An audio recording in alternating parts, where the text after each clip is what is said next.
Hello, and thank you for joining tonight's DFA live call with Ta-Nehisi Coates. Tonight, we're going to discuss his new book, We Were 8 Years in Power, An American Tragedy, and we'll take your questions. Right now, DFA members are joining this call. We're going to get started in just a couple seconds, so please stay on the line. Welcome, everyone, to the call. My name is Brianna Fisher, and I am the social media manager for Democracy for America, a people-powered progressive PAC working hard to elect the leaders of the resistance nationwide. I am so excited to be on the call with each and every one of you tonight, including our executive director, Charles Chamberlain. Thanks, Bree. Already thousands of DFA members are slated to get a copy of Ta-Nehisi Coates' new incredible book. And the great news is if you're interested, there's still time for you to get yours. You can go to democracyforamerica.com/8years and purchase the book. That's democracyforamerica.com/EIGHT years. So it's all written out. And you can click the button there on the live streaming page if you'd rather, so you can get your copy. The great thing is when you buy the book, what it does is it's actually a gift to Democracy for America, and we gift you back the book, so it's a win-win across the board. Now, DFA members have sent in fantastic pre-submitted questions for Ta-Nehisi Coates tonight, but we also want to take a few live questions. So if you're interested in asking a question live, you can press 0 on your phone, and you'll be connected with a DFA staff member. So again, that's press 0 anytime during this call if you'd like to ask a question. Or if you're listening to this call on democracyforamerica.com, you can also submit a question through the live web stream in the box on the right. All right. Thanks so much, Charlie, for that. With that tonight, we are thrilled to be joined by Ta-Nehisi Coates, best-selling author, national correspondent for The Atlantic, to discuss his amazing new book, We Were 8 Years in Power, An American Tragedy. This is a timely and very important reflection on race, power, culture, and there's so much more in it. And with that, Ta-Nehisi, welcome to the call. Thanks for having me. Excellent. Well, we really appreciate you taking the time. Let's get right into questions. Or actually, before we get right into questions, do you have anything you just sort of want to say right off the top? No, I'm really happy to be here. I thank you guys for inviting me, and I hope we have a really beautiful and fruitful conversation. Fantastic. Well, we're really glad you're here. So getting right into it, in this new book, you introduce 8 articles that you originally wrote for The Atlantic between 2008 and 2017, and you introduce each one of these articles with reflections on each year of the Obama presidency. What I think is interesting is one of the things you did, starting with year 1, is you write, I had never seen a black man like Barack Obama. I would love for you, I think you do a wonderful job of elaborating what that means in the book. Could you maybe elaborate a little bit on that right now about how that's true and how he successfully won the presidency that way? Yeah, I should just amend that a little bit. The notes that precede each of the 8 essays look at Obama, but they also look at my own life and how I was changed during the course of those 8 years, and the conception behind each of those essays. Some of them are about Obama, some of them are not. But he's always sort of in the shadows, even when the essay is not about him. I would say, just in terms of the part you quoted, what I'm talking about is I think what was required to have an African-American president, or a first black president, was a fairly unique set of conditions. The first of which was that the country was willing to go to a place where it had not gone previously in its history, and I believe that part of that was because of the shadow of 2 failed wars, the economy being in the gutter, just a general malaise that I think malaise is the wrong word. Ugh, shouldn't have said that. Just a general feeling that the trend lines were not headed in the right direction in this country, and I think that really opened people up to Obama. At the same time, I think, given his biography as a black man, raised by a white family, a loving white family that was very accepting of his blackness, that encouraged his blackness, made him a unique individual, one that I had not, encountered in my lifetime. And I think that gave him the ability to speak from the perspective of black people, but also to speak to the larger question.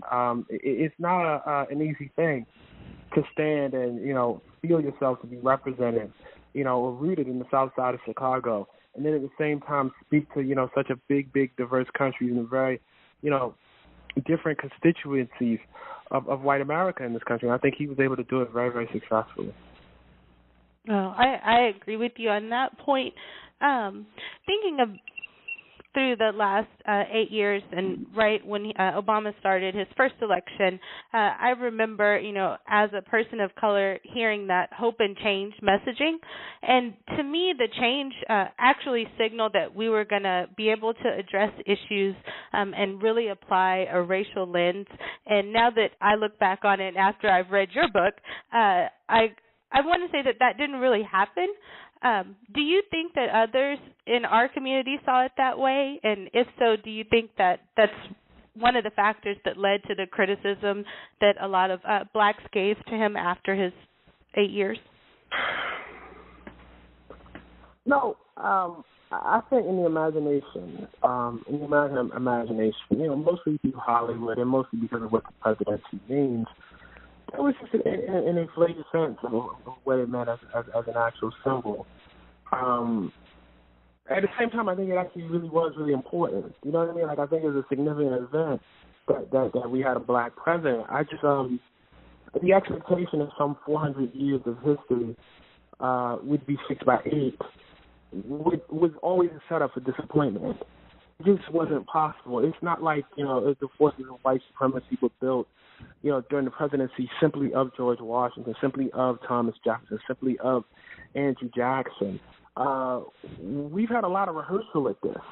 We've had a lot of time to construct the architecture of this. And the expectation that within one presidency, on one vector, given that, white supremacy has proceeded across many vectors, this would happen, relatively quickly. And I say quickly, comparing it to, our history, to the very brief 8 years that we had a black president. I think that was always misplaced in his historical. Yeah, so, you start off the book talking, it's the beginning of it, and then you finish the book with a closing sort of epilogue where you talk about Trump and Trump being the first white president. I think it's an incredible article. It's really well written. I think you do a fantastic job of tackling the sort of the popular explanation, not just from the news media and from the right wing, but often even within the Democratic Party, that the explanation for the 2016 election came down just to economics and cultural concerns. But you feel this is a woefully incomplete picture, and I think you make a really great case for it. Can you explain what you think is missing or wrong about that analysis? Well, racism and white supremacy and bigotry, period, are missing from that analysis. And one of the reasons why they're missing from that analysis is because, with having the task of organizing some sort of workable political base, obviously the majority of voters in this country are not, at this moment, are not people of color. And so the feeling is, you definitely have to attract, certain folks who might have, beliefs about black people, about brown people, in this country. And so it's very, very tempting to appeal to economic frustration, which seems understandable. But the fact of the matter is, if there's any community in this country that has the right to be economically frustrated, it's black people. That's not to say other communities don't either. But, you talk about the force of, deindustrialization, the loss of jobs in coal country. What has it been to live in black America? What has it meant? And somehow we did not have the out of electing someone who conducts diplomacy with a rogue nuclear state via Twitter. That's not, an acceptable response if you're black. But if you're white, it is. And then there's a whole suite of excuses that are made for that fact. And I don't mean to be unsympathetic, to folks who are struggling or, dealing with, the crippling problem of income inequality and wealth inequality in this country, all of which is very, very real. But the fact that you're, a victim of one sort of oppression or you face one sort of oppression does not mean that you cannot be a practitioner and indeed a beneficiary of another form of oppression. I'm a black man in America. I have an experience with racism. I would never deny the fact that I've benefited from sexism too. I just wouldn't, I wouldn't say that. Two things can be true at the same time. Yeah, that's absolutely correct. I just want to pause right here and make sure that everyone remembers that if you want to ask Ta-Nehisi a question, even though I am loving having a dialogue with him, I don't want to hog him up, and I'm pretty sure Charlie doesn't either. You can press 0 on your phone, or if you're online, you can also click to and enter your question so that you can come on live and have a chance to speak with him also. And with that, sorry to pause right there, but I'm just going to transition into another question. I was listening as you were saying, that there seems to be a lot of racial animus going on right now between Donald Trump, NFL, Colin Kaepernick's protest, and I'm thinking about your book that you wrote, Between the World and Me, to your son, and I was just wondering if you could write that, would there be a different message in there today, or would you change the narrative a little bit? No, I wouldn't change anything about any book that I've written. It's always the case when you're a writer that when you reread it, you see flaws. You see flaws even as it's going to, final draft, and this is the last, sort of edit that you turn in. But at some point, you have to let go. And the work I do, the books, the articles, etc., they are of the moment that they are in necessarily. And you try to, move forward, and you're in this constant state of perfecting when you're a writer. That makes a lot of sense. I know I've heard artists say before that a true artist never finishes. They just stop working on it. And it sounds like that you're thinking too. Bree brought up the fact, you've got the NFL protests and, Colin's, incredible, ability to have it really brought that forward, and you have the entire NFL, and that's not new.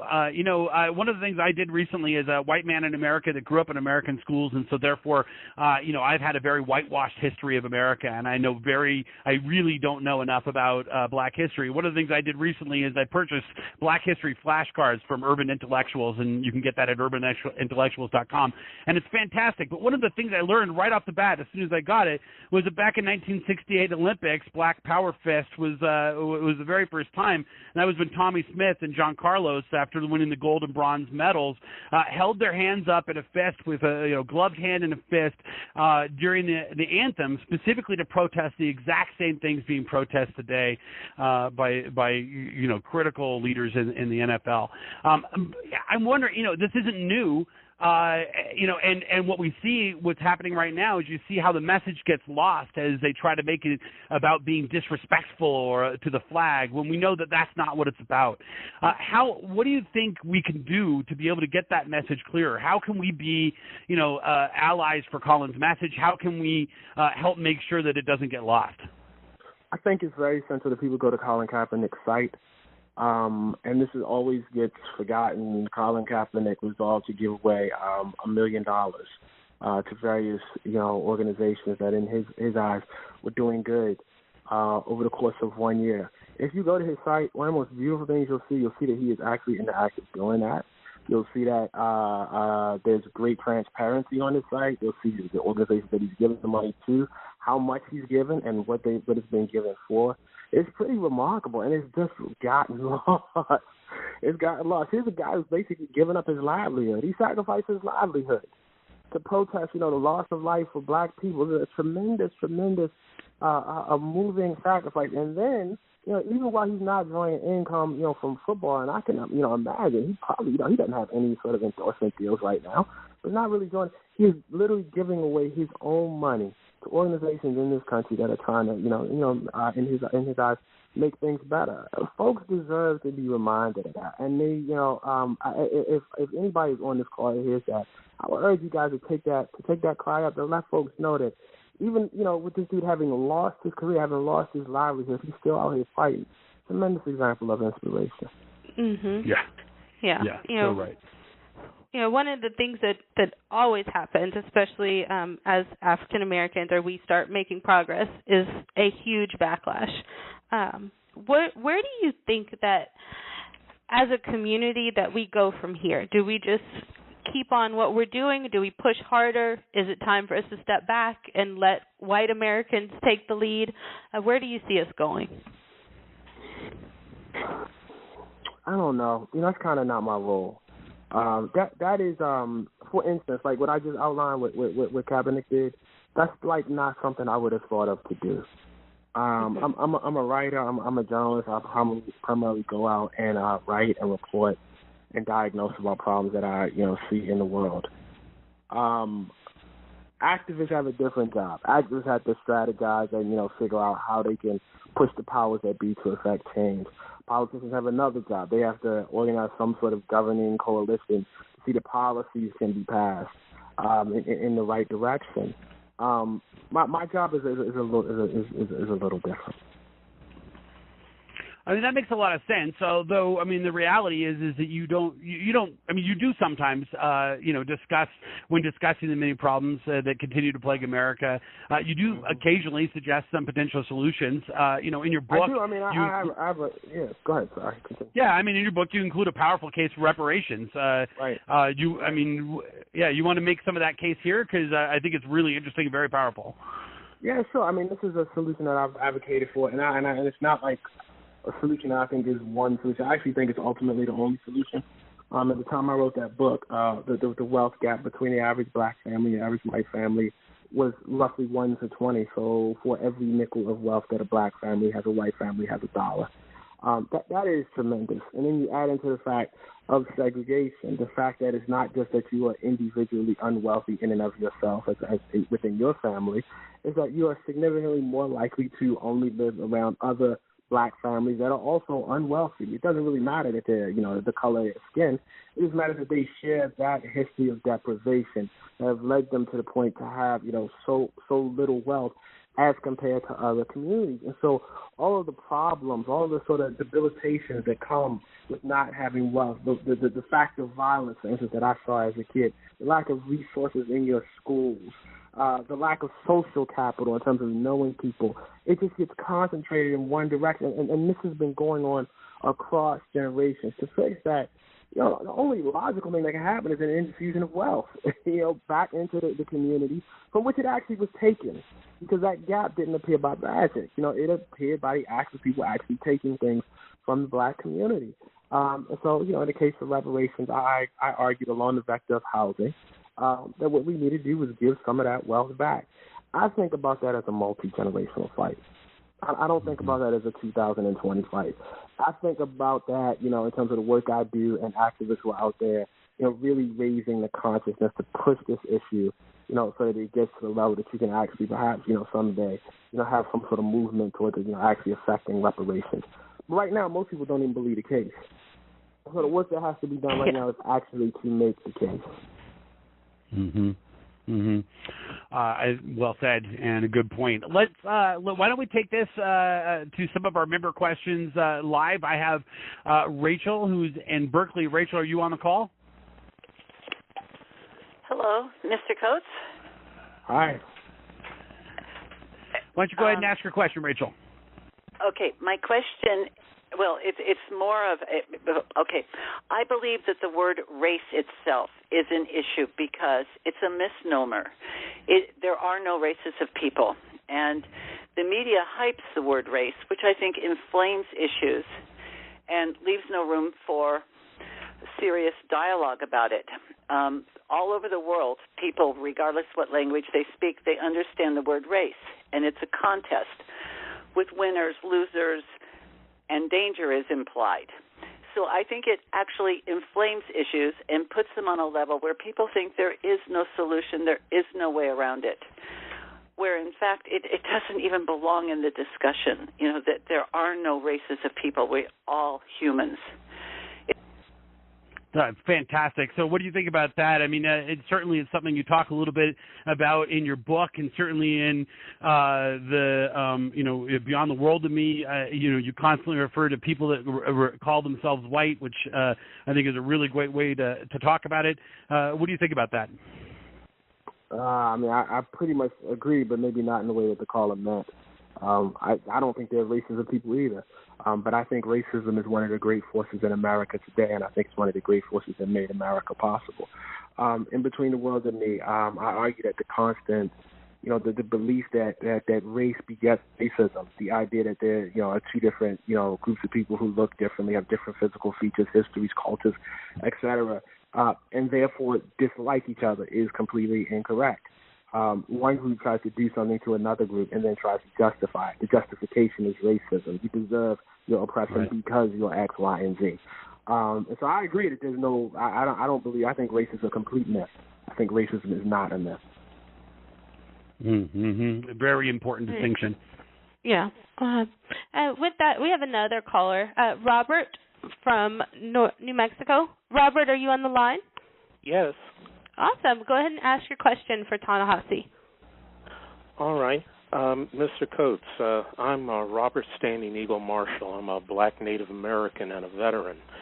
My question is, why can't we seriously get a dialogue started and actually work on dismantling the systemic culture of racism and our historical terrorist groups / organizations that have been built around it?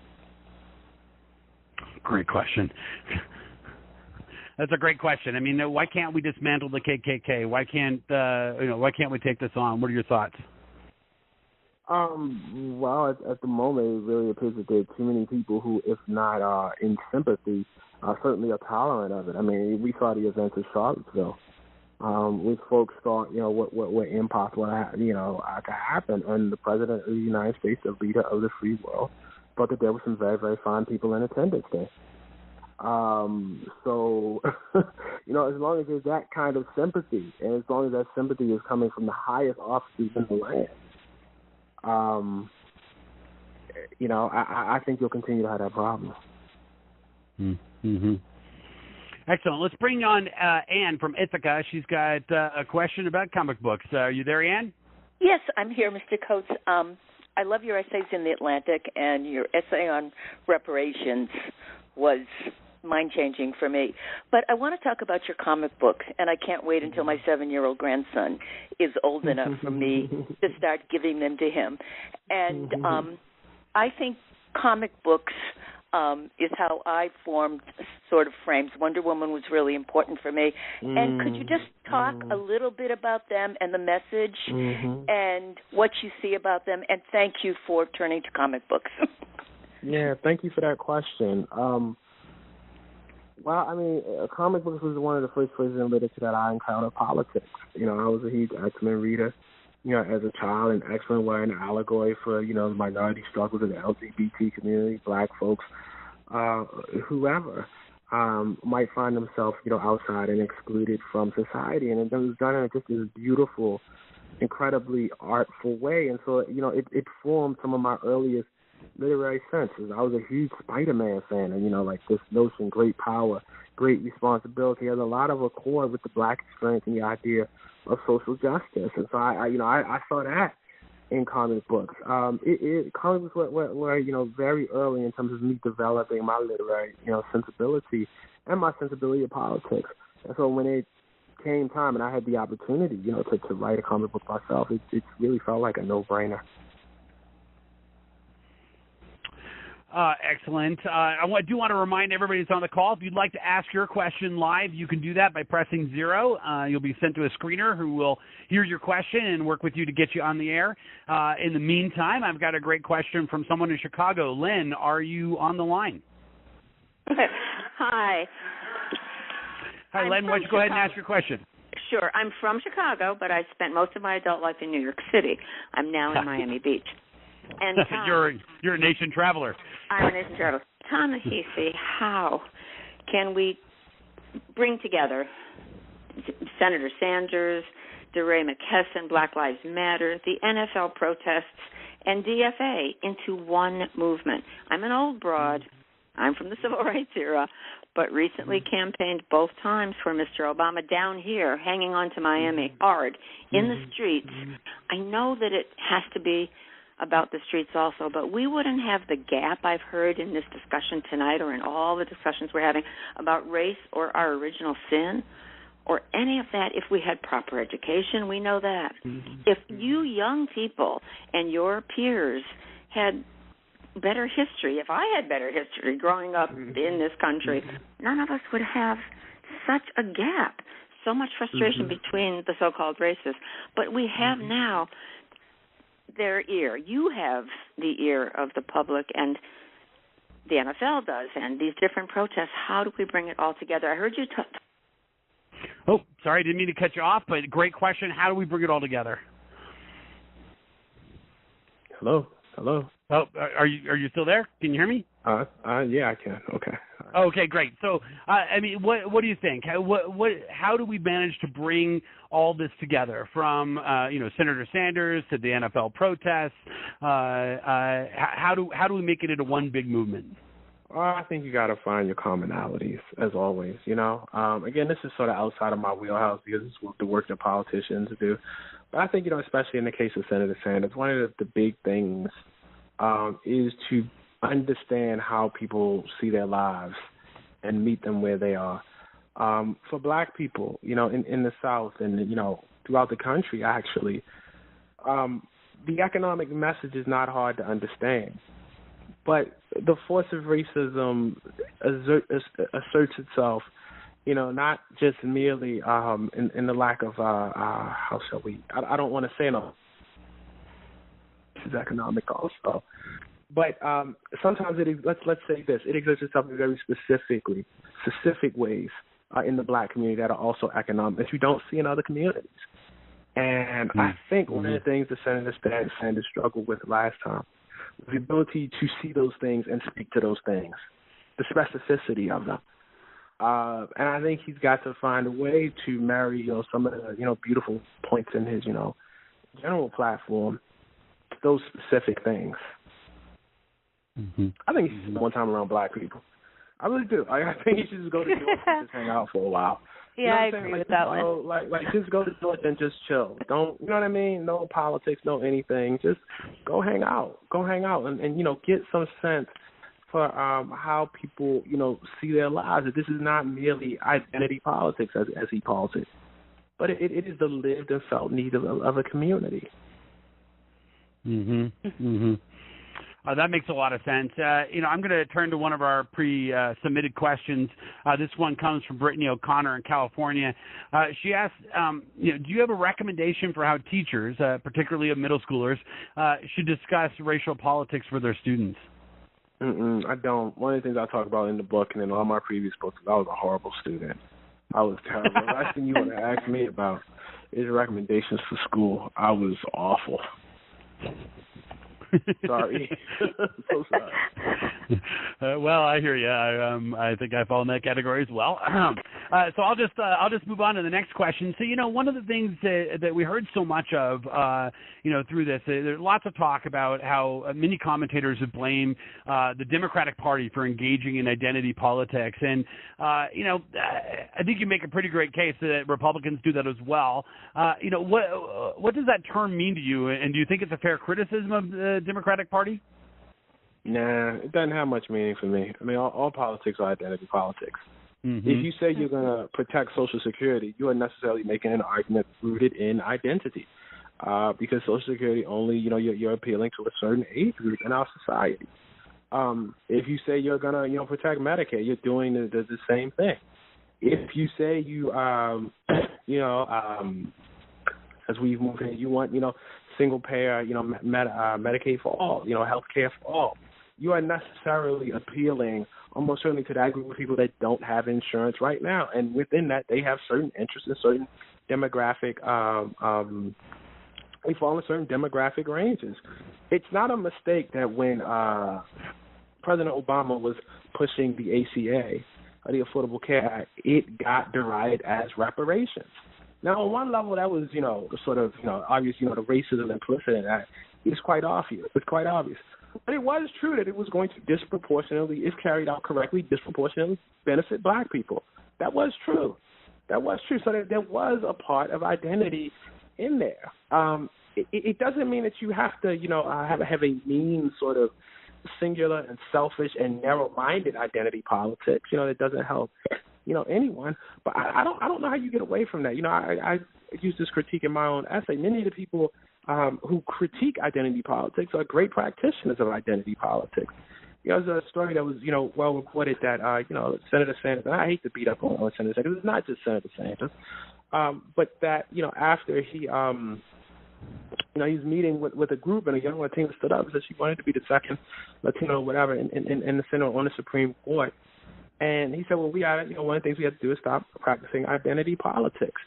But only weeks earlier, you could see Senator Sanders saying, I'm ashamed the Democratic Party has lost the ability to speak to the white working class, which I come from. Now, it's one or the other. It's one or the other. It was identity politics, when you're talking about, a woman who wants to, rise in a certain way and takes pride in being a Latina, then why is it not identity politics when you express shame in the Democratic Party's ability to speak to the white working class, not the, working class? And you can see the same thing across the board. You talk to Joe Biden and look at some of his comments. So it's not specific to, Senator Sanders. It's a broad thing. When you play identity politics with white people, it's presumed not to be identity politics. But with black people, with women, LGBT community, brown people, that's identity politics for some reason. I definitely agree with that one. And like you said, not to beat up.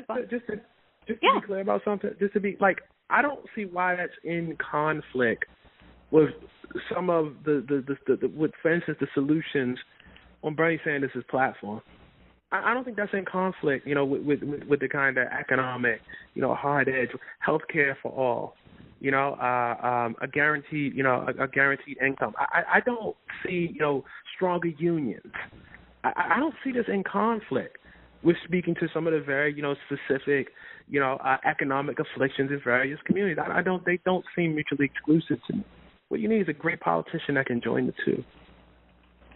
Exactly. Well said. And if you really look at it, I think that argument that you just made is great. But if you look at both the Democratic platform and Bernie's platform, and you look at the Movement for Black Lives platform, they're essentially saying the same things. It's just like we're talking past each other, and for whatever reason, I can't describe in detail right now, but it just seems like that's what's happening. Well, I'll tell you, again, I just want to be really clear about this. He is not the only one that has this problem. I think it's across the board. I mean, I don't think, for instance, I'm talking about journalists now, but Mark Lilla or writers. Mark Lilla wrote a very, very influential essay. Nobody would accuse Mark Lilla of being a man of, with being a leftist. And yet, his argument was pretty much the same. So it's a broad problem. It's not just on the left wing of the Democratic Party. Yeah, I think that's an understatement. In fact, I think that his weaknesses that Sanders shows in this, he's so far from being alone. He's just echoing in many cases what's been said over and over again from the Democratic establishment in general. Why don't we move on to another question? I've got a caller from Atlanta, Terrain. I think if I pronounced it correctly. Are you on the call? I am. Excellent. Why don't you ask your question? Okay. Hello, Ta-Nehisi. My question is, Monday night on The Late Show, when Stephen Colbert asked if you saw any hope that America could one day have better politics and race relations, you said no. If that turns out to be true, how do you see black Americans collectively navigating that future? Well, what he asked was, could I say anything that gave hope to the broader country on race relations? And I said, no, I could not say anything that would do that. I see a very clear path forward, and I've, as I said earlier, to me, the problem of racism in this country is a broad, division of one group taking from the other, and thus creating, this grand chasm of wealth. I got a pretty clear idea of how you fix that, but I don't really see any evidence that that's going to happen. But I think you have to divorce. I know. You have to divorce your responsibility to struggle, your responsibility to fight, from your right to win that fight. If you told me the world was ending tomorrow, I would still feel that I had certain responsibilities to my wife and to my son. I take this deeply personal, because tradition and ancestry is very, very important to me. I come from a community, as the caller does, I come from a community where you have a history, 250 years of enslaved black people. Now, what that means is that there were people who woke up and in their lifetime were born into slavery and then died in slavery. They had grandparents and great-grandparents in slavery. They had children, grandchildren, great-grandchildren in slavery. As far as they could look back and forward, all they saw was change. and yet they struggled. Why? Because I think to some extent, struggle in and of itself gives meaning. It's self-improving the struggle. If the world, if you told me, and the way things are going, I wouldn't be surprised about this, that, the world was being pushed over the cliff, I would still want my life to be about being among that group, ranking in that group that tried to push it the other way. There's just certain things I want to live for in certain ways. I want to die. I don't want to die being part of the problem. That's just not something I want for myself. The other part of that is I think we've got enough optimism. I think we got, there's a great sense in this country that somehow we ultimately will overcome. That's what the country believes. America, believes that it's a shining city on the hill, that somehow it is destined by God to overcome. I don't see much use in me encouraging that belief. We have deep-seated problems. We have an incarceration rate that is beyond, the scale of any, Western country in the world. We have, within that incarceration rate, and incarceration specifically of black people, that is beyond anything that any civilized power should tolerate. We have a gap in wages that has not closed since the 1970s. We have a wealth gap, which I just outlined, just a few minutes ago. Those gaps in wealth and income persist from high school dropouts to high school graduates to college dropouts to college graduates, all the way through the Ivy League. This is a deep-seated problem. And I, just refuse, to tell people, especially white people, a fairy tale. I refuse to tell them that things are destined to get better. They're not. I don't know. We'll see. Maybe if we work hard enough, they will. But we need to get to work. What I'm saying? We need to get to work. Don't hope, act. That's what needs to happen. Yeah. I think I remember seeing you on Meet the Press, and you seem to get that question a lot. Do you have hope? I've gotten it every single time. Every single time. And when you said, I have hope for my son, I was like, yes, that was a perfect answer. I kind of did a little cheer in my living room. So I'm going to welcome to another caller on the line. Her name is Jasmine. She's from Dallas. Jasmine, are you with us? Yes, ma'am. Can you hear me? Yes. Okay, perfect. Ta-Nehisi, love your work, love your book, Between the World and Me. My question is, how do you maintain empathy and criticism as a writer and a journalist, specifically considering your topics of writing that deal with detailed analyzations of socioeconomic power? The fact of reporting will do it for you. In other words, if you have to go out and meet regular people every day and not allow them to become abstractions to you. So my job, has different parts. The first part is I tend to read and research a lot. But then after that, I try to go and find actual people who've been affected, and are representations of that reading and researching. That humanization will immediately remind you, that there are real people attached to this, and it really helps with the problem of empathy.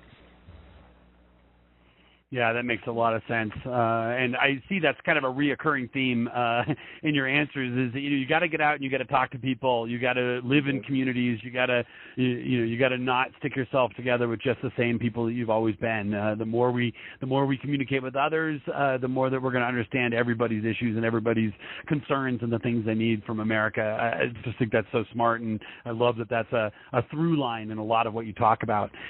Let's take another question. I really love this interaction we're getting from our members. I do want to remind people that you can submit your own question by hitting 0 on your phone at any time. With that, let's bring on Thimby, who's from Maryland. Thimby, are you there? Yes. Can you hear me? Yes, we can. Go ahead and ask your question. Awesome. Mr. Coates, I am curious, who are you reading right now? Who are the thinkers? Who are the scholars? Who are the people whose writing and ideas are inspiring you now? And what direction are you seeing yourself taking for ideas that you want to explore in your writing moving forward? I just finished the wonderful historian David Bryan Davis's book, The Problem of Slavery in Western Culture, which is about I mean, people think I'm depressing. It's about the fact that there was no inevitable conflict between how, the Western world and how it thought about democracy and how it thought about itself, and the idea that some people were born to be slaves. Fascinating, a survey of history. Right now, I am reading Ron Chernow's biography of Ulysses Grant, which is exceptional. And I just said something depressing, so I'll say something deeply hopeful. Now, I think, in this book, I think I came across what might be, which is certainly one of, but might be the greatest act of singular courage by a president in their private life. Just a brief anecdote, if you'll indulge me. Ulysses S. Grant was relatively poor in the years before the Civil War, before he went on to become a great general. He married into a slaveholding family, and in that way came into possession of an African American, an enslaved African American. Now, Grant was raised as it is by an abolitionist family and was deeply opposed to slavery. Didn't believe in it, and when he was dead broke, shortly after he came into possession of this gentleman, he emancipated him. That sounds nice until you consider that slaves in the South were the greatest form of property, the greatest source of wealth. I'm sorry, not just in the South, but in the country at large. What you have to imagine is like owning a house and then one day deciding home ownership is immoral and then walking away from it. Like literally just walking away from your house, even though you're dead broke. And that's what he did. And I found that to be deeply, deeply inspirational about how, your own sort of morals can move you. Great. I'm so enjoying this discussion. With that, we have another caller that we're going to bring on the line. Hillary, are you with us? Yes, I am. Awesome. Hi. I would like to know your analysis, Ta-Nehisi, of the potential for a truth and reconciliation process in this country and what you think would be the conditions or the timing necessary for something like that. I think the timing is, as I said with reparations, I think it's multi-generational. I think it's work that needs to begin now. I think that the groundwork needs to be, begun to be laid now. I think what would be required is some sort of feeling in the broader country that this was in the interest of the broader country, some sort of realization. Now, I can make a rather abstract argument for why it is, but I think it would have to be some sort of felt need among the majority of Americans that it was in their interest to have a Truth and Reconciliation Commission. But I think the groundwork should be laid right now. Mm-hmm. Mm-hmm.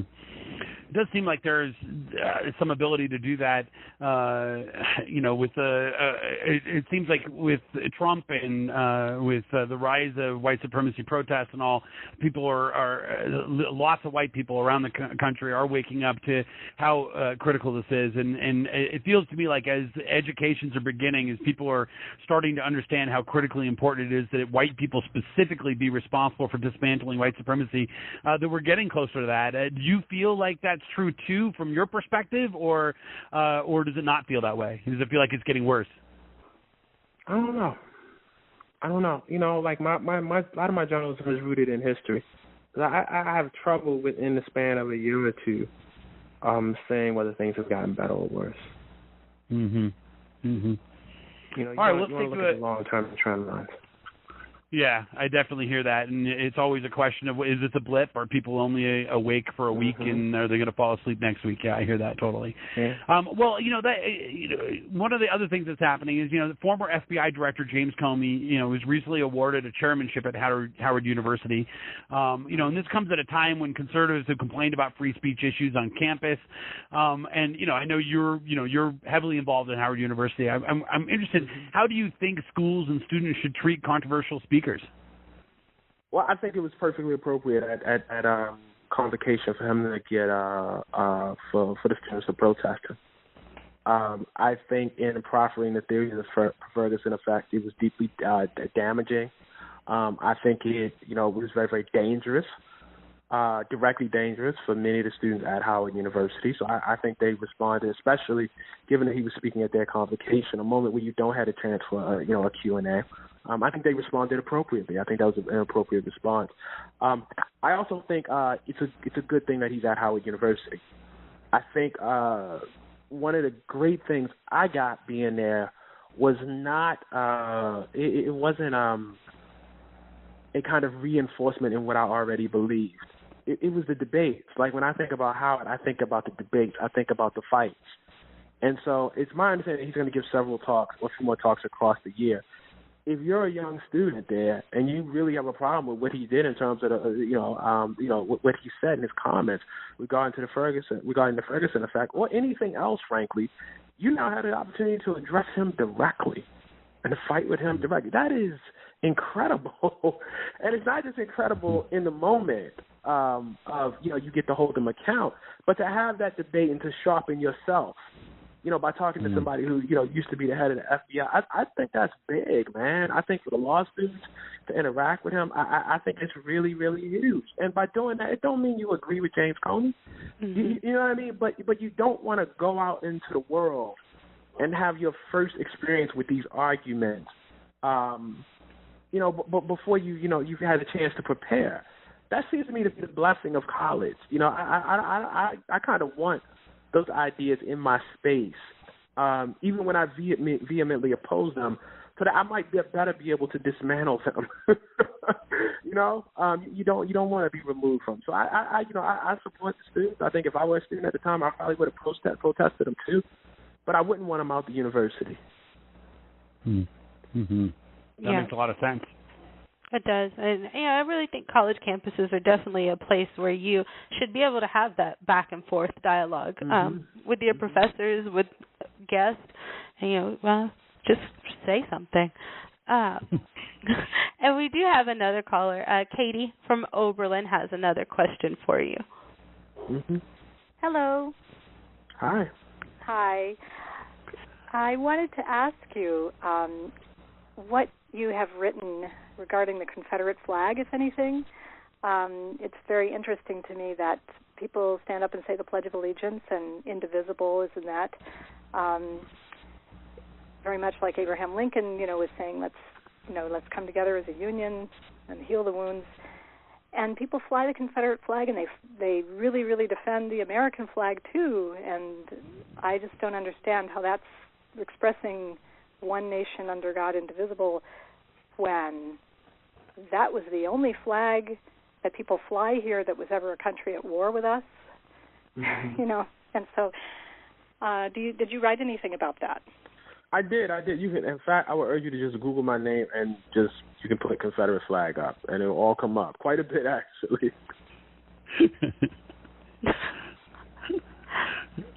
Awesome. Do you want to expand on any of that at all, though? I mean, I'm curious because it is a great question. I just lived in Southeast Georgia for the last year. I lived in hardcore Trump country. Confederate flags everywhere. I mean, Confederate flags even on actual businesses. Which, as somebody who was born and raised in Los Angeles, that idea is inconceivable to me. And it's not like there's no black people that live in Georgia. I mean, our community had at least 25% black people, and I felt the oppression as a white man, and obviously I am not a black person that could feel threatened both physically, more mentally, across the board by a Confederate flag. So, how do we mend that fence? How do we get through and get past our Confederate history and put that, and get people to stop worshiping the flag or the monuments? I'd love to hear at least a little bit of your thoughts on that. I mean, people worship the flag and the monuments because the interests that the flag represents and the interests that the monuments represent still maintain saliency in this country. It's really that, to ask how can we get people, to stop flying the Confederate flag is, to ask how we can defeat white supremacy. What I'm saying is that the flag is representative of something. There was a whole movement, a while back where, folks would say, heritage, not hate. Which is correct, but the heritage is of white supremacy. That's the heritage. There is no other heritage for the Confederate flag. That's what it comes out of. That's its origin. So I think until those ideas are dislodged, you can expect to continue to see that. Exactly. All right, so I think we're going to take one more caller. Monty from Washington. Monty, can you hear us? I can. Well, I'm really very interested in hearing what you have to say about your time in France. I watched you all the time. I missed you a great deal. And in the midst of all of this, there was a movie about James Baldwin. And I am not your Negro. You've probably seen it by now, but I thought of you all the more when I said, well, what is he thinking about that? And so if you can just, it's so, I just said, So, whatever you have to offer about your time in France and how it's been getting back, et cetera. Sure. Yeah, no, I took French as a young middle schooler and did not take it seriously. I really had honestly did not have an understanding of what foreign language could be useful for and why anyone would ever want to learn it. And it was only as I got older, mostly, through my wife and, some of the experiences that she had that, I really began to see that and to really think that French was the way to go. And so for me, it was an opportunity.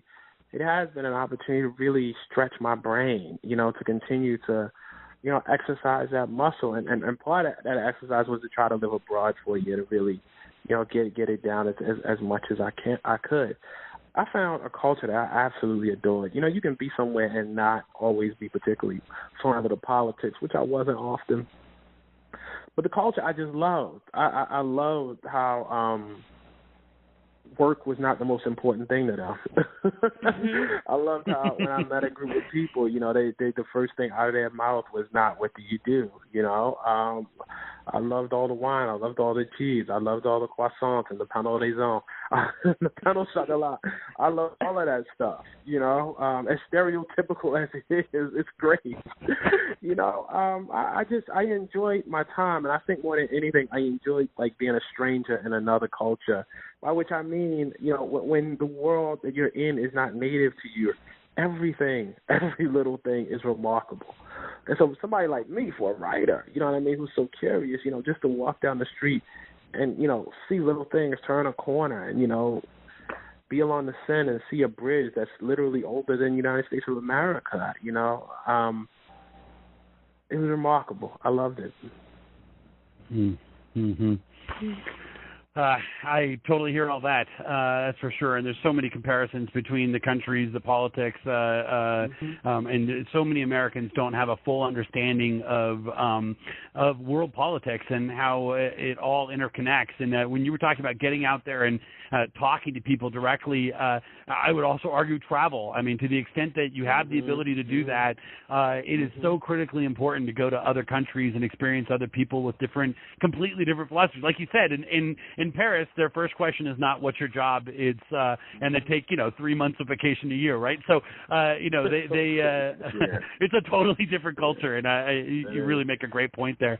I think we just had basically an hour-long phone call talking with you. It's been really a great dialogue that's been hugely impactful, and I really appreciate you taking the time. I think it's interesting, though. We just talked for an hour about American politics and race in America, and we didn't talk about Trump at all. I'm interested to hear if there's anything that you how do we get through this? Can you sort of wrap us up with some thoughts on Trump and how does America survive? I would argue he's not just the first white president, and in many respects he is one of the most, certainly in my lifetime, he's the most white supremacist president, and the way in which he engages in mobilizing and exciting the very people I was just talking about when I lived in Southeast Georgia, and across this country, the millions of people that voted for him. So what do you see? How do we survive this? How do we get through it? I think by organizing, and I think about organizing for elections. I mean, if anybody doubts that whether voting and elections matter, this should settle the question. Because let me make this very, very concrete. For me, obviously, race and criminal justice are very, very important. We had a presidency before, just a few years ago under Barack Obama, where something like Ferguson happened. Eric Holder would go to side, and you would actually have an investigation. You would have, some degree of reform. That's not happening now. I'm not saying that was completely sufficient, but that's not happening at all now. And so that has impact. That matters, you know. And so it's important that folks, you know, organize, you know, not even, you know, simply for the presidential elections, but for the midterms also. We know that, you know, the laws are, you know, increasingly becoming such that it's, you know, becoming more difficult to vote, voter ID laws, et cetera. But it's just really, really important that folks mobilize. Yeah, I couldn't agree with you more. Fantastic point. And actually, I think a really great way for us to transition to the end of this call. And first thing I want to say is I just want to thank you so much for being on this call and for taking the time to really talk us through and get into some deep questions and some really thoughtful answers. You know, and the truth is we've just skimmed the surface of your incredible work. You know, if those of you on this call, if you want to get the full picture, I strongly recommend that you get his new book, We Were 8 Years in Power, An American Tragedy. And I want to remind you again that you can also get that copy and support DFA at the same time by going to democracyforamerica.com/8years. So that's democracyforamerica.com/EIGHT years, because it's all written out. Or, of course, you can also just click the button to get the book on the live stream page itself. Yeah, I also just want to say a big thank you. And actually, your closing, Ta-Nehisi, was amazing because, you know, this year's elections are really changing the games in cities and states, you know, from Virginia, Washington. And they're really an important opportunity for us to build a movement and power and capacity. And one of the things that DFA is actually going to be doing this month is hosting phone banks in order to support some of the candidates that we have endorsed. And just to let our members know that members will be able to connect with phone numbers and scripts through our DFA dialer every Saturday and Sunday throughout the month of October. And DFA dialer, it's fun, it's also easy to use, and it's online, so you can all do it right from your home. So invite a few friends over, some 2 or 3 weekends this month, and just have fun with it. And we're going to be kicking off that first round of calls this Saturday, October 7th, and you can sign up by going to democracyforamerica.com/Virginia. That's democracyforamerica.com/Virginia. Awesome. And with that, I want to thank all of you for being on this call. Thank you, Ta-Nehisi, for joining us, and I wish you all a good night. Thanks for having me, guys. Bye-bye.